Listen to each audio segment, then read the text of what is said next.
আজকের এই ভিডিওতে আমরা দেখতে চলেছি কিভাবে আপনি আপনার কম্পিউটারে একটি নতুন পার্টিশন ক্রিয়েট করবেন। প্রথমে আপনি যদি উইন্ডোজ 10 ব্যবহার করে থাকেন তাহলে আপনি দিস পিসিতে চলে যাবেন।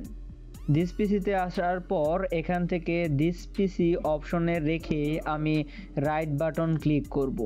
রাইট বাটন ক্লিক করার পর এখান থেকে ম্যানেজ অপশনে চলে যাব। ম্যানেজ অপশনে আসার পর এখানে দেখেন স্টোরেজ, এর নিচে হচ্ছে ডিস্ক ম্যানেজমেন্ট। আমি ডিস্ক ম্যানেজমেন্টে যাব।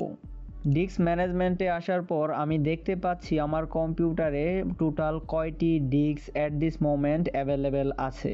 তো আমি এখান থেকে যে ডিস্ককে কনভার্ট করতে চাচ্ছি বা আলাদা পার্টিশন তৈরি করতে চাচ্ছি আমি ওটাতে ক্লিক করে আমি আবার রাইট বাটনে ক্লিক করব। রাইট বাটনে ক্লিক করার পর এখান থেকে 6 নাম্বার অপশন 6 ভলিউম আমি এখানে ক্লিক করব।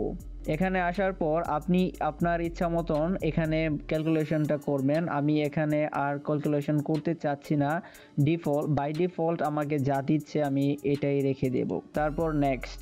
এখন দেখেন আমাকে দেখাচ্ছে ফ্রি স্পেস। আমি এখানে আবার ক্লিক করে রাইট স্পেসে ক্লিক দেব। দেওয়ার পর এখান থেকে নিউ সিম্পল ভলিউম অপশনে ক্লিক দেব। দেওয়ার পর এখানে নেক্সট করব। তারপর এই ক্যালকুলেশনটা আপনি মিলিয়ে নেবেন। যদি ক্যালকুলেশনটা ভুল হয় তাহলে আপনার ইচ্ছা মতন টাইপ করবেন। আমি দেখতে পাচ্ছি এখানে ক্যালকুলেশন ওকে, দেন আমি আবার নেক্সট ক্লিক করব। নেক্সট ক্লিক করার পর আমি এখান থেকে ডিস্ক পার্টটা কি দিব তা সিলেক্ট করে নেব।